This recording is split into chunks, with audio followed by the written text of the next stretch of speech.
প্রথম ভাগ, প্রথম খণ্ড। দক্ষিণেশ্বরে ঠাকুর শ্রীরামকৃষ্ণ। প্রথম পরিচ্ছেদ।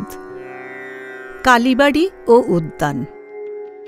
আজ রবিবার, ভক্তদের অবসর হইয়াছে, তাই তাঁহারা দলে দলে শ্রী শ্রী পরমহংসদেবকে দর্শন করিতে দক্ষিণেশ্বরের কালীবাড়িতে আসিতেছেন। সকলেরই অবারিত দ্বার। যিনি আসিতেছেন, ঠাকুর তাঁহারই সহিত কথা কহিতেছেন। সাধু, পরমহংস, হিন্দু, খ্রিস্টান, ব্রহ্মজ্ঞানী, শাক্ত বৈষ্ণব, পুরুষ, স্ত্রীলোক সকলেই আসিতেছেন। ধন্য রানী রাসমণি, তোমারই স্বীকৃতি বলে এই সুন্দর দেবালয় প্রতিষ্ঠিত হইয়াছে। আবার এই সচল প্রতিমা, এই মহাপুরুষকে লোকে আসিয়া দর্শন ও পূজা করিতে পাইতেছে। চাঁদনী ও দ্বাদশ শিব মন্দির।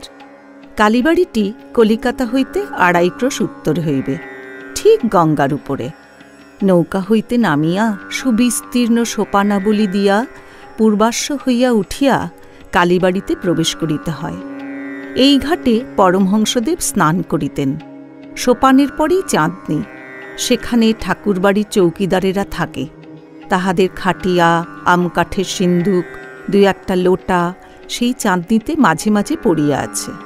পাড়ার বাবুরা যখন গঙ্গা স্নান করিতে আসেন, কেহ কেহ সেই চাঁদনীতে বসিয়া খোশ গল্প করিতে করিতে তেল মাখেন। যে সকল সাধু, ফকির, বৈষ্ণব, বৈষ্ণবী অতিথিশালার প্রসাদ পাইবেন বলিয়া আসেন, তাহারাও কেহ কেহ ভোগের ঘণ্টা পর্যন্ত এই চাঁদনীতে অপেক্ষা করেন। কখনো কখনো দেখা যায় গৈরিক বস্ত্রধারিণী ভৈরবী ত্রিশূল হস্তে এই স্থানে বসিয়া আছেন। তিনিও সময় হলে অতিথিশালায় যাইবেন। চাঁদনীটি দ্বাদশ শিব মন্দিরের ঠিক মধ্যবর্তী। তন্মধ্যে ৬টি মন্দির চাঁদনীর ঠিক উত্তরে আর ৬টি চাঁদনীর ঠিক দক্ষিণে। নৌকাযাত্রীরা এই দ্বাদশ মন্দির দূর হইতে দেখিয়া বলিয়া থাকে, ওই রাসমণির ঠাকুরবাড়ি। পাকা উঠান ও বিষ্ণুঘর। চাঁদনী ও দ্বাদশ মন্দিরের পূর্ববর্তী ইষ্টক নির্মিত পাকা উঠান। উঠানের মাঝখানে সারি সারি ২টি মন্দির। উত্তর দিকে রাধাকান্তের মন্দির, তাহার ঠিক দক্ষিণে মা কালীর মন্দির। রাধাকান্তের মন্দিরে শ্রী শ্রী রাধাকৃষ্ণ বিগ্রহ, পশ্চিমাশ্র। সিঁড়ি দিয়া মন্দিরে উঠিতে হয়। মন্দির তল মর্মর প্রস্তরাবৃত। মন্দিরের সম্মুখস্থ দালানে ঝাড় টাঙানো আছে। এখন ব্যবহার নাই, তাই রক্তবস্ত্রের আবরণী দ্বারা রক্ষিত। একটি দারবান পাহারা দিতেছে। অপরাহ্নে পশ্চিমের রৌদ্রে পাছে ঠাকুরের কষ্ট হয়, তাই ক্যাম্বিসের পর্দার বন্দোবস্ত আছে। দালানের সারি সারি খিলানের ফুকর উহাদের দ্বারা আবৃত হয়। দালানের দক্ষিণ পূর্ব কোণে একটি গঙ্গা জলের জালা। মন্দিরের চৌকাঠের নিকট একটি পাত্রে শ্রীচরণামৃত। ভক্তেরা আসিয়া ঠাকুর প্রণাম করিয়া ওই চরণামৃত লইবেন। মন্দির মধ্যে সিংহাসনারূঢ় শ্রী শ্রী রাধাকৃষ্ণ বিগ্রহ। শ্রীরামকৃষ্ণ এই মন্দিরে পূজারীর কার্যে প্রথম ব্রতী হন ১৮৫৭-৫৮ খ্রিস্টাব্দ। শ্রী শ্রী ভবতারিণী মা কালী। দক্ষিণের মন্দিরে সুন্দর পাষাণময়ী কালী প্রতিমা। মার নাম ভবতারিণী। শ্বেত কৃষ্ণ মর্মর প্রস্তরাবৃত মন্দিরতল ও সোপানযুক্ত উচ্চ বেদী। বেদীর উপরে রৌপ্যময় সহস্রদল পদ্ম, তাহার উপর শিব। শিব হইয়া দক্ষিণ দিকে মস্তক, উত্তর দিকে পা করিয়া পড়িয়া আছেন। শিবের প্রতিকৃতি শ্বেত প্রস্তর নির্মিত। তাঁহার হৃদয়োপরি বারাণসী চেলি পরিহিতা নানা ভরণালঙ্কৃতা এই সুন্দর ত্রিনয়নী শ্যামাকালীর প্রস্তরময়ী মূর্তি। শ্রীপাদপদ্মে নূপুর, গুজরি, পঞ্চম, পাঁজেব, ছুটকি আর জবা বিল্বপত্র। পাঁজেব পশ্চিমের মেয়েরা পরে। পরমহংসদেবের ভারী সাধ, তাই মথুরবাবু পরাইয়াছেন। মার হাতে সোনার বাউটি, তাবিজ ইত্যাদি। অগ্রহাতে বালা, নারিকেল ফুল, পইচে, বাউটি। মধ্য হাতে তাড়, তাবিজ ও বাজু।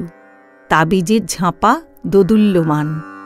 গলদেশে চিক, মুক্তার 7 নর মালা, সোনার 32 নর, তারাহার ও সুবর্ণ নির্মিত মুন্ডমালা, মাথায় মুকুট, কানে কানবালা, কানপাশ, ফুলঝুমকো, চৌদানি ও মাছ, নাসিকায় নথ, নোলক দেওয়া, ত্রিনয়নীর বাম হস্তদয়ে নৃমুণ্ড ও অসি, দক্ষিণ হস্তদয়ে বরাভয়, কটিদেশে নরকরমালা, নিমফল ও কোমরপাটা। মন্দির মধ্যে উত্তর পূর্ব কোণে বিচিত্র সজ্জা। মা বিশ্রাম করেন। দেওয়ালের এক পার্শ্বে চামর ঝুলিতেছে। ভগবান শ্রীরামকৃষ্ণ ওই চামর লইয়া কতবার মাকে ব্যজন করিয়াছেন। বেদির উপর পদ্মাসনে রূপার গেলাসে জল, তলায় সারি সারি ঘটি, তন্মধ্যে শ্যামার পান করিবার জল। পদ্মাসনের উপর পশ্চিমে অষ্টধাতু নির্মিত সিংহ, পূর্বে গধিকা ও ত্রিশূল। বেদির অগ্নিকোণে শিবা, দক্ষিণে কালো প্রস্তরের বৃষ ও ঈশানকোণে হংস। বেদি উঠিবার সোপানে রৌপ্যময় ক্ষুদ্র সিংহাসনোপরি নারায়ণ শিলা। এক পার্শ্বে পরমহংসদেবের সন্ন্যাসী হইতে প্রাপ্ত অষ্টম ধাতু নির্মিত রামলালা নামধারী শ্রীরামচন্দ্রের বিগ্রহ মূর্তি ও বাণেশ্বর শিব। আরও অন্যান্য দেবতা আছেন। দেবী প্রতিমা দক্ষিণাস্যা। ভবতারিণীর ঠিক সম্মুখে অর্থাৎ বেদির ঠিক দক্ষিণে ঘট স্থাপনা হইয়াছে, সিন্দুর রঞ্জিত, পূজান্তে নানা কুসুম বিভূষিত, পুষ্পমালা শোভিত মঙ্গল ঘট। দেওয়ালের এক পার্শ্বে জলপূর্ণ তামার ঝাড়ি। মা মুখ ধুইবেন। ঊর্ধ্বে মন্দিরে চাঁদোয়া, বিগ্রহের পশ্চাৎদিকে সুন্দর বারাণসী বস্ত্রখণ্ড লম্বমান। বেদির চারিকোণে রৌপ্যময় স্তম্ভ, তদুপরি বহুমূল্য চন্দ্রাতপ, উহাতে প্রতিমার শোভাবর্ধন হইয়াছে। মন্দির দুহারা দালানটির কয়েকটি ফুকর সুদৃঢ় কপাট দ্বারা সুরক্ষিত।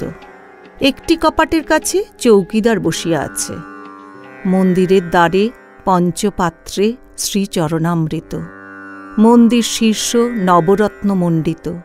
নিচের থাকে 4টি চূড়া, মধ্যের থাকে 4টি ও সর্বোপরি একটি। একটি চূড়া এখন ভাঙিয়া রহিয়াছে। এই মন্দিরে এবং রাধাকান্তের ঘরে পরমহংসদেব পূজা করিয়াছিলেন। নাট মন্দির। কালী মন্দিরের সম্মুখে অর্থাৎ দক্ষিণ দিকে সুন্দর সুবিস্তৃত নাট মন্দির। নাট মন্দিরের উপর শ্রী শ্রী মহাদেব ও নন্দী ও ভৃঙ্গী। মার মন্দিরে প্রবেশ করিবার পূর্বে ঠাকুর শ্রীরামকৃষ্ণ মহাদেবকে হাত জোড় করিয়া প্রণাম করিতেন, যেন তাঁহার আজ্ঞা লইয়া মন্দিরে প্রবেশ করিতেছেন। নাট মন্দিরের উত্তর দক্ষিণে স্থাপিত 2 সারি অতি উচ্চ স্তম্ভ, তদুপরি ছাদ। স্তম্ভ শ্রেণীর পূর্ব দিকে ও পশ্চিম দিকে নাট মন্দিরের 2 পক্ষ। পূজার সময় মহোৎসবকালে, বিশেষত কালী পূজার দিন নাট মন্দিরে যাত্রা হয়। এই নাট মন্দিরে রাসমণির জামাতা মথুরবাবু শ্রীরামকৃষ্ণের উপদেশ ধান্যমেরু করিয়াছিলেন। এই নাট মন্দিরেই সর্বসমক্ষে ঠাকুর শ্রীরামকৃষ্ণ ভৈরবী পূজা করিয়াছিলেন। ভাঁড়ার, ভোগঘর, অতিথিশালা, বলিস্থান। চক মিলানো উঠানের পশ্চিম পার্শ্বে দ্বাদশ মন্দির আর 3 পার্শ্বে একতলা ঘর। পূর্ব পার্শ্বের ঘরগুলির মধ্যে ভাঁড়ার, লুচিঘর, বিষ্ণুর ভোগঘর, নৈবেদ্যের ঘর, মায়ের ভোগঘর, ঠাকুরদের রান্নাঘর ও অতিথিশালা। অতিথি সাধু যদি অতিথিশালায় না খান তাহা হইলে দপ্তরখানায় খাজাঞ্চির কাছে যাইতে হয়। খাজাঞ্চি ভাণ্ডারীকে হুকুম দিলে সাধু ভাঁড়ার হইতে সিধালন, নাটমন্দিরের দক্ষিণে বলিদানের স্থান। বিষ্ণুঘরের রান্না নিরামিষ, কালীঘরের ভোগের ভিন্ন রন্ধনশালা। রন্ধনশালার সম্মুখে দাসীরা বড় বড় বঁটি লইয়া মাছ কুটিতেছে। অমাবস্যায় একটি ছাগ বলি হয়, ভোগ 2 প্রহর মধ্যে হইয়া যায়। ইতিমধ্যে অতিথিশালায় এক একখানা শালপাতা লইয়া সারি সারি কাঙাল, বৈষ্ণব, সাধু, অতিথি বসিয়া পড়ে। ব্রাহ্মণদের পৃথক স্থান করিয়া দেওয়া হয়। কর্মচারী ব্রাহ্মণদের পৃথক আসন হয়। খাজাঞ্চির প্রসাদ তাহার ঘরে পৌঁছাইয়া দেওয়া হয়। জানবাজারের বাবুরা আসিলে কুঠিতে থাকেন, সেইখানে প্রসাদ পাঠানো হয়। দপ্তরখানা। উঠানের দক্ষিণে সারি সারি ঘরগুলিতে দপ্তরখানা ও কর্মচারীদিগের থাকিবার স্থান। এখানে খাজাঞ্চি মুহুরি সর্বদা থাকেন, আর ভাণ্ডারী, দাসদাসী, পূজারী, রাঁধুনি, ব্রাহ্মণ ঠাকুর ইত্যাদির ও দারবানদের সর্বদা যাতায়াত। কোনো কোনো ঘর চাবি দেওয়া, তন্মধ্যে ঠাকুরবাড়ির আসবাব, শতরঞ্চ, শামিয়ানা ইত্যাদি থাকে। এই সারির কয়েকটা ঘর পরমহংসদেবের জন্মোৎসব উপলক্ষে ভাঁড়ার ঘর করা হইত। তাহার দক্ষিণ দিকের ভূমিতে মহামহোৎসবের রান্না হইত। উঠানের উত্তরে একতলা ঘরের শ্রেণী, তাহার ঠিক মাঝখানে দেউড়ি। চাঁদনির ন্যায় সেখানেও দারবানেরা পাহারা দিতেছে। উভয় স্থানে প্রবেশ করিবার পূর্বে বাহিরে জুতা রাখিয়া যাইতে হইবে। ঠাকুর শ্রীরামকৃষ্ণের ঘর। উঠানের ঠিক উত্তর পশ্চিম কোণে, অর্থাৎ দ্বাদশ মন্দিরের ঠিক উত্তরে শ্রী শ্রী পরমহংসদেবের ঘর। ঘরের ঠিক পশ্চিম দিকে অর্ধমণ্ডলাকার একটি বারান্দা। সেই বারান্দায় শ্রীরামকৃষ্ণ পশ্চিমাস্য হইয়া গঙ্গা দর্শন করিতেন। এই বারান্দার পরেই পথ, তাহার পশ্চিমে পুষ্পোদ্যান, তৎপরে পোস্তা। তাহার পরেই পূতসলীলা, সর্বতীর্থময়ী কলকল নাদিনী গঙ্গা, নহবত, বকুলতলা ও পঞ্চবটী।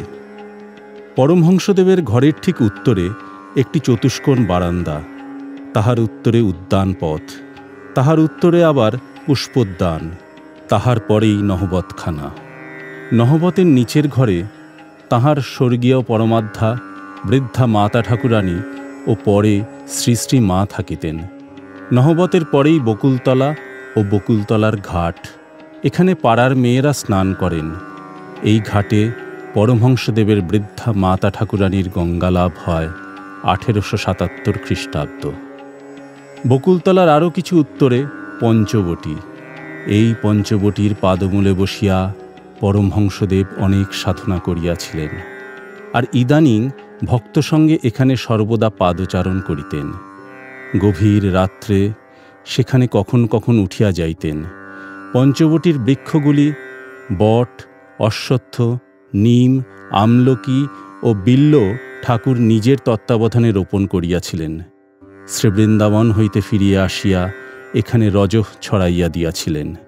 এই পঞ্চবটীর ঠিক পূর্বগায়ে একখানি কুটির নির্মাণ করাইয়া ভগবান শ্রীরামকৃষ্ণ তাহাতে আসিয়া অনেক ঈশ্বর চিন্তা, অনেক তপস্যা করিয়াছিলেন। এই কুটির এক্ষণে পাকা হইয়াছে। পঞ্চবটী মধ্যে সাবেক একটি বট গাছ আছে, তৎসঙ্গে একটি অশ্বত্থ গাছ, দুইটি মিলিয়া যেন একটি হইয়াছে। বৃদ্ধ গাছটি বয়সাধিক্যবশত বহু কোটর বিশিষ্ট ও নানা পক্ষী সমাকুল ও অন্যান্য জীবেরও আবাসস্থান হইয়াছে। পাদমূলে ইষ্টক নির্মিত সোপানযুক্ত মণ্ডলাকার বেদী সুশোভিত। এই বেদীর উত্তর পশ্চিমাংশে অসীন হইয়া ভগবান শ্রীরামকৃষ্ণ অনেক সাধনা করিয়াছিলেন। আর বৎসের জন্য যেমন গাভী ব্যাকুল হয়, সেইরূপ ব্যাকুল হইয়া ভগবানকে কত ডাকিতেন। আজ সেই পবিত্র আসনোপরি বটবৃক্ষের সখীবৃক্ষ অশ্বত্থের একটি ডাল ভাঙিয়া পড়িয়া আছে। ডালটি একেবারে ভাঙিয়া যায় নাই, মূল তরুর সঙ্গে অর্ধ সংলগ্ন হইয়া আছে। বুঝি সে আসনে বসিবার এখনো কোনো মহাপুরুষ জন্মেন নাই। ঝাউতলা, বেলতলা ও কুঠি। পঞ্চবটির আরও উত্তরে খানিকটা গিয়া লোহার তারের রেল আছে। সেই রেলের উপর ঝাউতলা, সারি সারি 4টি ঝাউ গাছ। ঝাউতলা দিয়া পূর্ব দিকে খানিকটা গিয়া বেলতলা। এখানেও পরমহংসদেব অনেক কঠিন সাধনা করিয়াছিলেন। ঝাউতলা ও বেলতলার পরেই উন্নত প্রাচীর, তাহারই উত্তরে গভর্নমেন্টের বারুদ ঘর। উঠানের দেউড়ি হইতে উত্তরমুখে বহির্গত হইয়া দেখা যায় সম্মুখে দ্বিতল কুঠি। ঠাকুরবাড়িতে আসিলে রানী রাসমণি, তাহার জামাই মথুরবাবু প্রভৃতি এই কুঠিতে থাকিতেন। তাহাদের জীবদ্দশায় পরমহংসদেব এই কুঠির বাড়ির নিচে পশ্চিমের ঘরে থাকিতেন। এই ঘর হইতে বকুলতলার ঘাটে যাওয়া যায় ও বেশ গঙ্গা দর্শন হয়। বাসন মাজার ঘাট, গাজীতলা ও 2 ফটক। উঠানের দেউড়ি ও কুঠির মধ্যবর্তী যে পথ, সেই পথ ধরিয়া পূর্ব দিকে যাইতে যাইতে ডান দিকে একটি বাঁধা ঘাট বিশিষ্ট সুন্দর পুষ্করিণী। মা কালীর মন্দিরের ঠিক পূর্ব দিকে এই পুকুরের একটি বাসন মাজার ঘাট ও উল্লিখিত পথের অনতিদূরে আরেকটি ঘাট।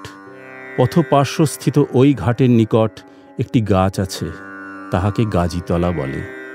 ওই পথ ধরিয়া আরেকটু পূর্বমুখে যাইলে আবার একটি দেউড়ি, বাগান হইতে বাহিরে আসিবার সদর ফটক। এই ফটক দিয়া আলমবাজার বা কলিকাতার লোক যাতায়াত করেন। দক্ষিণেশ্বরের লোক খিড়কি ফটক দিয়া আসেন। কলকাতার লোক প্রায়ই এই সদর ফটক দিয়া কালীবাড়িতে প্রবেশ করেন। সেখানেও দারবান বসিয়া পাহারা দিতেছে। কলিকাতা হইতে পরমহংসদেব যখন গভীর রাত্রে কালীবাড়িতে ফিরিয়া আসিতেন, তখন এই দেউড়ির দারবান চাবি খুলিয়া দিত। পরমহংসদেব দারবানকে ডাকিয়া ঘরে লইয়া যাইতেন ও লুচি মিষ্টান্নাদি ঠাকুরের প্রসাদ তাহাকে দিতেন। হাঁসপুকুর, আস্তাবল, গোশালা ও পুষ্পোদ্যান। পঞ্চবটির পূর্ব দিকে আরেকটি পুষ্করিণী, নাম হাঁসপুকুর। ওই পুষ্করিণীর উত্তর পূর্ব কোণে আস্তাবল ও গোশালা। গোশালার পূর্ব দিকে খিড়কি ফটক। এই ফটক দিয়া দক্ষিণেশ্বরের গ্রামে যাওয়া যায়। যে সকল পূজারী বা অন্য কর্মচারী পরিবার আনিয়া দক্ষিণেশ্বরে রাখিয়াছেন, তাহারা বা তাহাদের ছেলেমেয়েরা এই পথ দিয়া যাতায়াত করেন। উদ্যানের দক্ষিণ প্রান্ত হইতে উত্তরে বকুলতলা ও পঞ্চবটি পর্যন্ত গঙ্গার ধার দিয়া পথ গিয়াছে। সেই পথের 2 পার্শ্বে পুষ্পবৃক্ষ। আবার কুঠির দক্ষিণ পার্শ্ব দিয়া পূর্ব পশ্চিমে যে পথ গিয়াছে, তাহারও 2 পার্শ্বে পুষ্পবৃক্ষ। গাজীতলা হইতে গোশালা পর্যন্ত কুঠি ও হাঁসপুকুরের পূর্ব দিকে যে ভূমিখণ্ড, তাহার মধ্যেও নানা জাতীয় পুষ্পবৃক্ষ, ফলের বৃক্ষ ও একটি পুষ্করিণী আছে। অতি প্রত্যুষে পূর্বদিক রক্তিমবর্ণ হইতে না হইতে যখন মঙ্গল আরতির সুমধুর শব্দ হইতে থাকে ও সানাইয়ে প্রভাতী রাগ রাগিনী বাজিতে থাকে, তখন হইতেই মা কালীর বাগানে পুষ্পচয়ন আরম্ভ হয়। গঙ্গাতীরে পঞ্চবটির সম্মুখে বিল্লবৃক্ষ ও সৌরভপূর্ণ গুলচি ফুলের গাছ। মল্লিকা, মাধবী ও গুলচি ফুল শ্রীরামকৃষ্ণ বড় ভালোবাসিতেন। মাধবীলতা শ্রী বৃন্দাবন ধাম হইতে আনিয়া তিনি পুতিয়া দিয়াছেন। হাঁসপুকুর ও কুঠির পূর্ব দিকে যে ভূমিখণ্ড, তন্মধ্যে পুকুরের ধারে চম্পক বৃক্ষ। কিয়দ্দূরে ঝুমকা জবা, গোলাপ ও কাঞ্চন পুষ্প। বেড়ার উপরে অপরাজিতা, নিকটে জুই, কোথাও বা শেফালিকা। দ্বাদশ মন্দিরের পশ্চিম গায়ে বরাবর শ্বেতকরবী, রক্তকরবী, গোলাপ, জুঁই, বেল। কচ্চিৎ বা ধুস্তুর পুষ্প। মহাদেবের পূজা হইবে। মাঝে মাঝে তুলসী উচ্চ ইষ্টক নির্মিত মঞ্চের উপর রোপণ করা হইয়াছে। নহবতের দক্ষিণ দিকে বেল, জুঁই, গন্ধরাজ, গোলাপ। বাঁধাঘাটের অনতিদূরে পদ্মকরবী ও কোকিলাক্ষ। পরমহংসদেবের ঘরের পাশে 2-1টি কৃষ্ণচূড়ার বৃক্ষ ও আশেপাশে বেল, জুঁই, গন্ধরাজ, গোলাপ, মল্লিকা, জবা, শ্বেতকরবী, রক্তকরবী, আবার পঞ্চমুখী জবা, চীন জাতীয় জবা। শ্রীরামকৃষ্ণ এককালে পুষ্পচয়ন করিতেন।